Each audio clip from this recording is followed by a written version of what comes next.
তো বন্ধুরা, আমি রান্না করতে করতে ভুলে গেছিলাম ভিডিওটা করার জন্য। প্রথমে তো দেখাতে পারলাম না। তো আমি আবার সেই শাকের ঝোলে করতেছি, কারণ আমি তাড়াহুড়ো করে আর কোনো সবজি টবজি তারা নেই, এটাই এনেছিলাম। আর তো সকালে মাছ টাছ উঠেও না। তো আমি এখন যে শাকটা হয়ে গেছে, আমি একদিনকার আমি শুরুর থেকে দেখাবো কীভাবে শাকের ঝোল বানায়। তো এইভাবে আপনারাও খাবেন, প্রচণ্ড স্বাদ লাগে সে পুরোনো দিনের। তো দেখতে থাকুন। এখন আমি শাকটা নামিয়ে নিচ্ছি।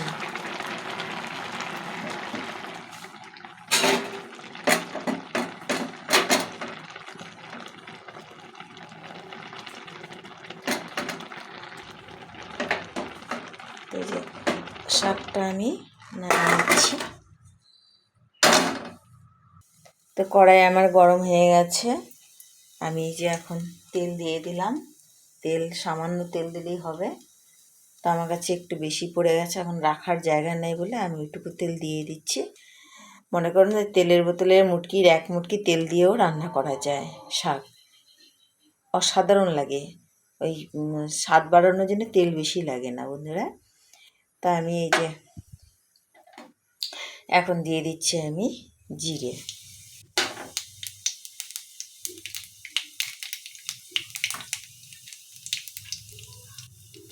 দিয়ে দিচ্ছি আদা। আমি কাঠি দিয়েই একটু নাড়াচাড়া দিয়ে নিই, ভাজা ভাজা করে নিচ্ছি।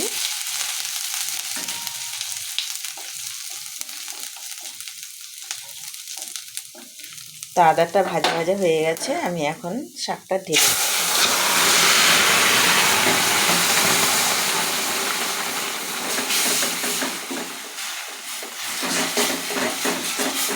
ভালো করে আমি এই যে কাঠি দিয়েই ভালো করে ভুজে নিচ্ছি।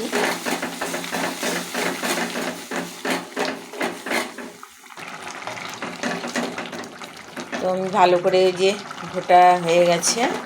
আমি এখন এই যে আগে একদম গুলে একদম মিশে হয়ে গেছে, একদম মিশে গেছে।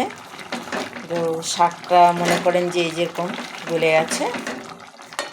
তো এখন আমি গ্যাসটা অফ করে দিচ্ছি, নামিয়ে দিচ্ছি।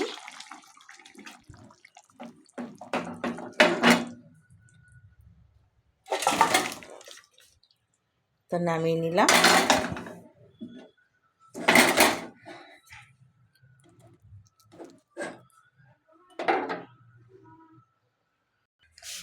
তো আমি একটা জিনিস ভুলে গেছিলাম, তো আপনারাও যদি কখনো ভুলে যান, তাও আপনার এই যে গরম থাকতেই আর এই ধনে পাতাটা পুরো কুচি করে দিয়ে দিবেন, দিয়ে একটু নাড়াচাড়া দিবেন সুন্দর করে। একটা হাতা নিয়ে এরকম করে নাড়া দেবেন, মানে গরমটা মিক্সড করে দিবেন আর কি। আপনি ধনে পাতা তো কুচি সেদ্ধ হয়ে যায়, ভালো খারাপ লাগবে না, দারুণ লাগে। ধনে পাতা একটা সেন্টই আলাদা। একটু নেড়ে চেড়ে দিলাম। এখন আমি এটা ঢেকে রাখবো।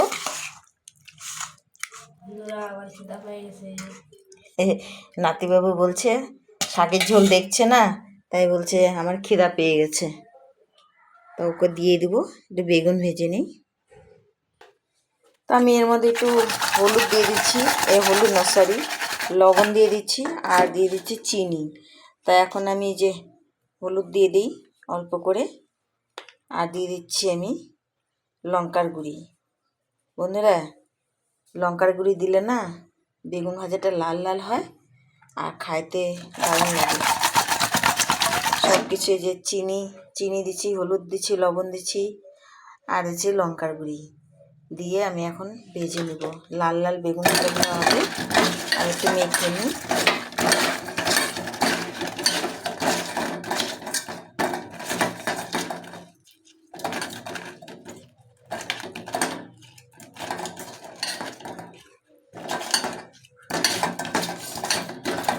তো আমি একটু রাখবো 10 মিনিট, 10 মিনিট না 5 মিনিট রাখলেই হবে।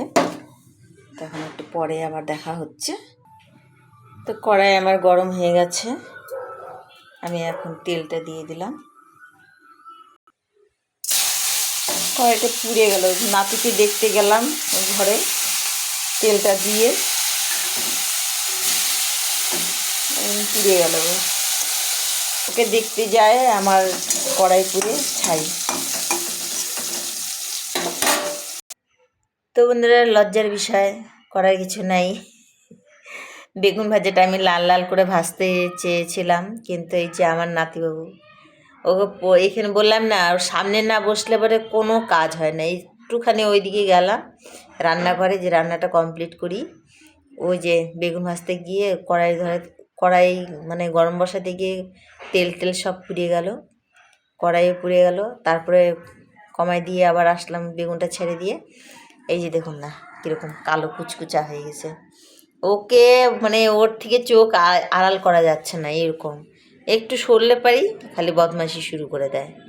তো এই যে ওকে এইখানে বকাবকি করলাম, আর এই যে সব বেগুন টেগুন সব পুড়িয়ে টুড়িয়ে ছাই। আর কি করা যাবে, আপনাদেরকে দেখাতে পারলাম না ভালো করে বেগুন ভাজাটা লাল লাল। আর এই যে দেখুন, হাও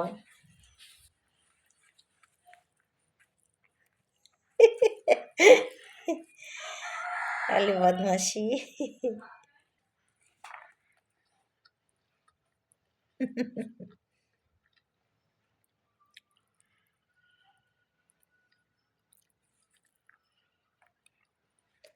শাকের ঝোল হলে বন্ধুরা এরা কিচ্ছু লাগে না ওর কাছে। ও শাকের ঝোল দিয়ে খুব মানে খুব ভালো খায়। ওর মাছ মাংস লাগে না। দেখলাম আর কি ওর খাওয়া, সেই শাকের ঝোল হলে আর কিচ্ছু চায় না।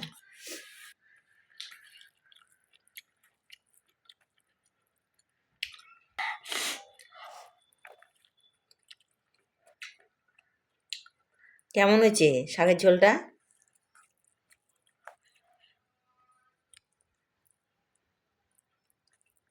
বলো।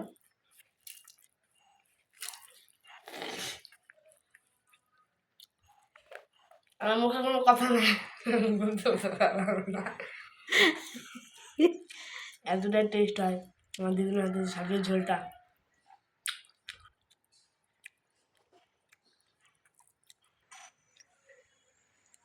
তো এই যে আজকের কুয়াশা দেখুন বন্ধুরা, একবার তো দেখালামই মনে হয়। এই যে আরও অনেক অনেক কুয়াশা পড়েছিল, ভোরবেলা তো কিচ্ছু দেখা যাচ্ছিল না। এই যে